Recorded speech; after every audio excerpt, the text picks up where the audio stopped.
Welcome students on my YouTube channel. आज हम आपके लिए एक नया टॉपिक लेके आ रहे हैं।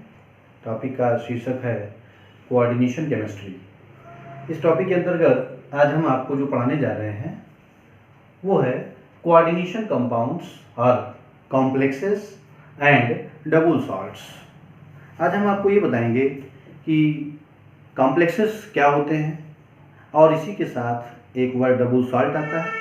डबल सॉल्ट्स क्या होते हैं और इन दोनों चीज़ों में क्या अंतर होता है। What are the difference between coordination compounds और कॉम्प्लेक्सेस एंड डबल सॉल्ट्स। तो हमारे पास में दो एग्जांपल्स हैं जो दो तरह के कंपाउंड्स के हैं। एक नाम आपने सुना होगा मोर सॉल्ट, जिसे फेरस अमोनियम सल्फेट बोलते हैं। इसका फार्मूला होता है FeNH4 whole twice FeSO4 whole twice into 6H2O. This is the formula ferrous ammonium sulphate. इसको हम मोर सॉल्ट भी बोलते हैं। इस मोर सॉल्ट को अगर वाटर के अंदर डिसोसिएट किया जाए, ये वाटर में डिसॉल्व किया जाए, तो फेरस अमोनियम सल्फेट वाटर में डिसॉल्व किए जाने पर अपने कॉन्स्टिट्यूएंट आयंस में डिसोसिएट हो जाता है। यानी अगर हम इसका एक्वस सोल्यूशन लें तो इसके एक्वस सोल्यूशन में फेरस आयन भी होगा, इसके साथ साथ सल्फेट आयन भी होगा और इसके साथ साथ अमोनियम आयन भी होगा।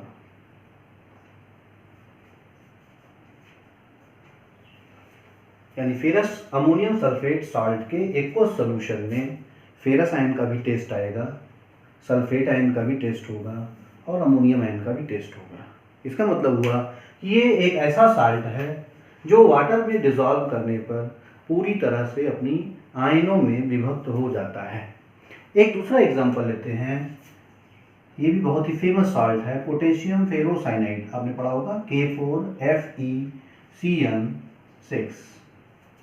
अब अगर इसको वाटर में डिसॉल्व किया जाए, जब इसको वाटर में डिसॉल्व करते हैं तो ये अपने आयनों में ये भी डिसोसिएट होता है। लेकिन देखिए कैसे डिसोसिएट होता है।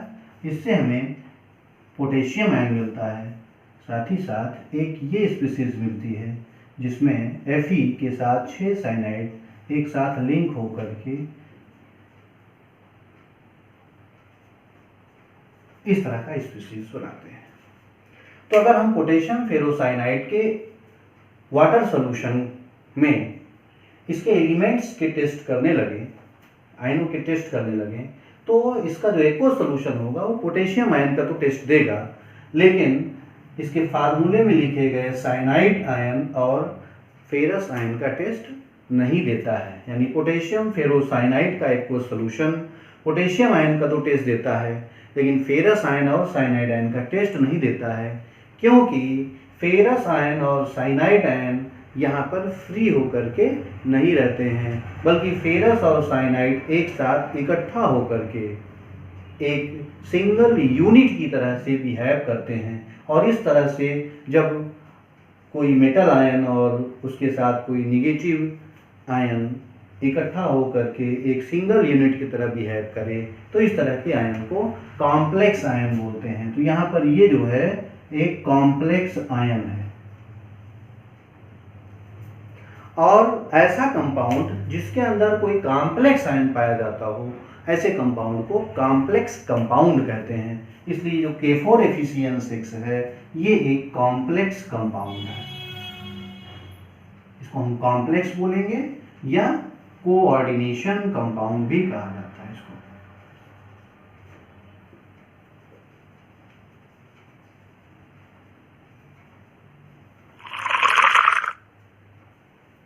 तो अब आपके सामने डिफरेंस आ गया कि डबल सॉल्ट्स क्या हैं और कॉम्प्लेक्सेस क्या हैं। डबल सॉल्ट्स वो स्पीशीज होती है जो वाटर में डिसॉल्व करने पर अपनी आइडेंटिटी पूरी तरह से खो देती है, उसका पूरा स्ट्रक्चर खत्म हो जाता है, वो अपने आयनों में कॉन्स्टिट्यूएंट आयंस में डिसोसिएट हो जाता है। ऐसे सॉल्ट को डबल सॉल्ट कहते हैं। जैसे कि एग्जांपल में हमने मोर सॉल्ट लिया है, फेरस अमोनियम सल्फेट, इसको मोर सॉल्ट भी कहा जाता है।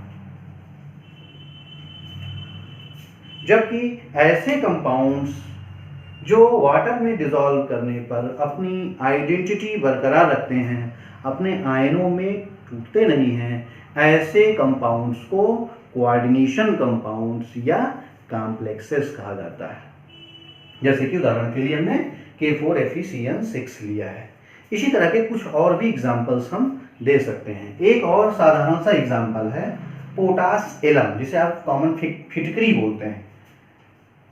K2SO4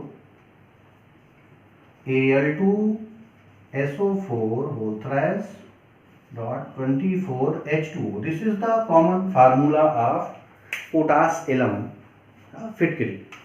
अगर इसको वाटर में डिसॉल्व किया जाए, then the aqueous solution of this potassium alum give the test of potassium ion plus sulfate ion plus aluminium ion। यानी इस पोटास एलम का जो एक्वस सोल्यूशन होगा उसके अंदर पोटेशियम आयन का भी टेस्ट आएगा, सल्फेट आयन का भी वो टेस्ट देता है और एल्युमिनियम आयन का भी टेस्ट देता है। इससे पता चलता है कि जो ये साल्ट है ये वाटर में डिसॉल्व करने पर अपने प्रत्येक आयनों में डिसोसिएट हो जाता है। इसलिए इस तरह के आयन साल्ट को हम डबल सॉल्ट कहते हैं।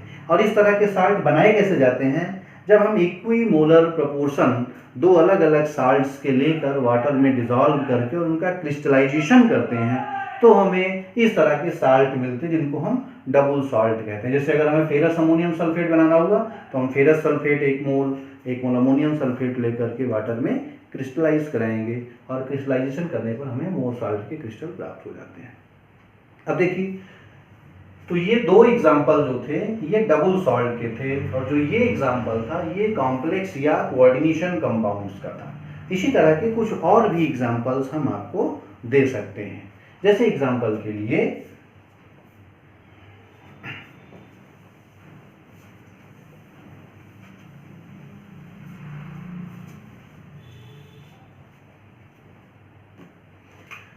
जब कॉपर साल्ट के एक्वस सॉल्यूशन में अमोनिया गैस डिस्चार्ज की जाती है तो इससे एक कॉम्प्लेक्स बन जाता है CuNH3 4 और जो कॉपर का सॉल्यूशन होता है वो अमोनिया प्रोवाइड करने के साथ साथ ब्लू कलर का हो जाता है। क्यों हो गया ब्लू कलर का? क्योंकि ये कॉपर के साथ मिलकर के एक नई स्पीसीज जनरेट कर दे रहा है जो कि इस फॉर्म में है जिसमें 4 अमोनिया कॉपर के साथ में जुड़ जाते हैं और ये एक सिंगल यूनिट की तरह बिहेव करने लगता है। इसलिए इस स्पीसीज के फॉर्मेशन के कारण कलर ब्लू होता है। इसी तरह से एक और एग्जांपल देखिए, आप जानते हैं AgCl का प्रेसिपिटेट होता है व्हाइट कलर का, व्हाइट PPT मीन्स प्रेसिपिटेट। जब AgCl के व्हाइट प्रेसिपिटेट में अमोनिया गैस डिस्चार्ज की जाती है तो ये व्हाइट प्रेसिपिटेट घुल जाता है, सॉल्युबल हो जाता है। क्यों? क्योंकि अमोनिया इसके साथ मिलकर के एक नया स्पीसीज जनरेट करता है। वो नया स्पीसीज होता है AgNH3 होल ट्वाइस और ये Cl। तो क्यों घुल गया? क्योंकि इसने अमोनिया के साथ मिलकर के एक नई स्पीसीज बनाई। अब ये Ag और अमोनिया नहीं है बल्कि Ag और अमोनिया से मिलकर बना हुआ एक नया स्पीसीज है जो एक अपनी अलग पहचान रखता है और ये सॉलिड स्टेट के साथ साथ लिक्विड स्टेट में भी अपनी आइडेंटिटी बनाए रखता है। अगर इसको वाटर में डिसॉल्व किया जाएगा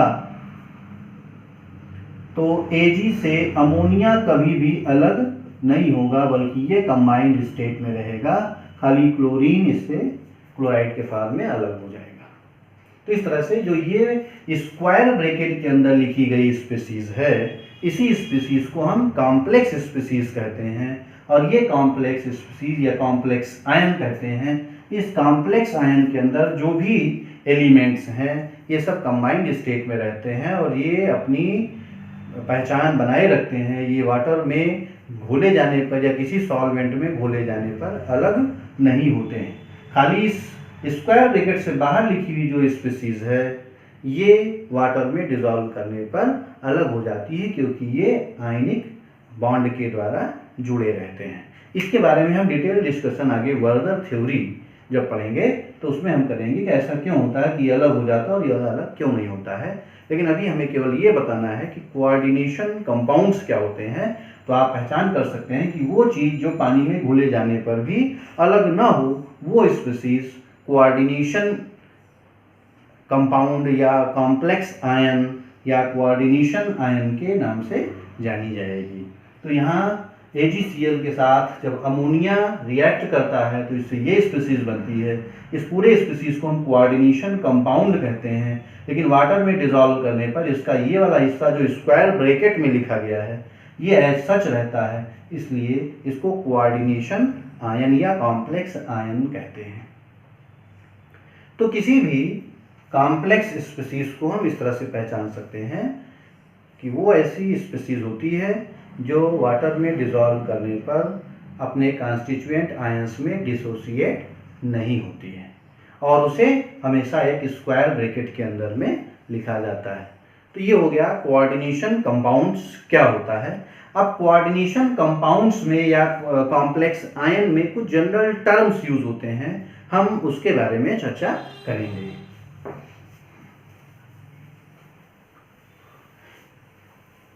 सबसे पहली बात, कोई भी कॉम्प्लेक्स स्पीसीज स्क्वायर ब्रैकेट के अंदर लिखी जाती है और एक जनरल टर्म में किसी भी कोऑर्डिनेशन कंपाउंड या कॉम्प्लेक्स स्पीसीज में दो चीजें इन्वॉल्व होती हैं फॉर्मेशन में। एक होता है मेटल आयन और दूसरा होता है लिगेंड। जो मेटल आयन होता है उसको बोलते हैं सेंट्रल मेटल आयन और उस सेंट्रल मेटल आयन से जो अदर स्पीसीज घेरे होती हैं उनको बोलते हैं लिगेंड्स। तो किसी भी कॉम्प्लेक्स का एक जनरल फार्मूला MlX हो सकता है, जहाँ पर M stand for central metal ion, L stand for ligand and X is the number of ligand which is called coordination number of central metal atom or central metal ion and the whole environment is called coordination space। पूरे system को MlX के पूरे system को जब हम square bracket के अंदर लिखते हैं तो इस पूरे इन्वायरमेंट को हम बोलते हैं कोऑर्डिनेशन स्फीयर। और यहाँ पर M और L का जो नेट चार्ज होता है वो यहाँ पर लिख दिया जाता है। अगर ये पॉजिटिव भी हो सकता है, नेगेटिव भी हो सकता है और जीरो भी हो सकता है। फॉर एग्जाम्पल जब हम FeCN6 लिखते हैं और इसके ऊपर 4- चार्ज होता है तो इस कोऑर्डिनेशन कंपाउंड में, ये कोऑर्डिनेशन कंपाउंड पोटेशियम फेरोसाइनाइड है जिसका ये कॉम्प्लेक्स आयन है, इसमें जो Fe है इसको बोला जाएगा सेंट्रल मेटल एटम और आयन। जो ये साइनाइड 6 लगे हुए हैं इन 6 साइनाइड को बोला जाएगा लिगेंड और जो ये नंबर 6 है इसको बोला जाएगा कोऑर्डिनेशन नंबर।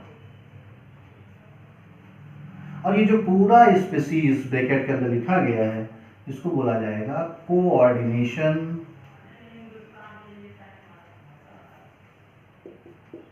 स्फीयर।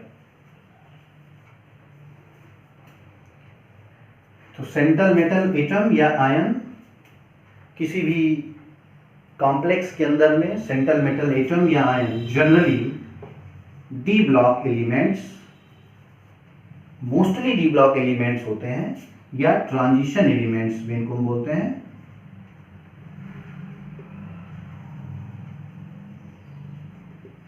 ये ट्रांजिशन एलिमेंट्स या डी ब्लॉक एलिमेंट्स ही सेंट्रल मेटल आयन होते हैं या सेंट्रल मेटल एटम होते हैं और इनसे जो जुड़े होते हैं अदर आयंस इनको हम लिगेंड्स बोलते हैं। ये नेगेटिवली चार्ज्ड भी हो सकते हैं या फिर न्यूट्रल भी हो सकते हैं लोन पेयर ऑफ इलेक्ट्रॉन के साथ। ये अपने लोन पेयर ऑफ इलेक्ट्रॉन इस मेटल आयन को दे देते हैं, जिससे लिगेंड से मेटल की ओर एक कोऑर्डिनेट बॉन्ड का फॉर्मेशन हो जाता है। अगर मान लीजिए मेटल से 2 लिगेंड जुड़े हैं तो इस तरह से Ml2 टाइप का कॉम्प्लेक्स बन जाएगा।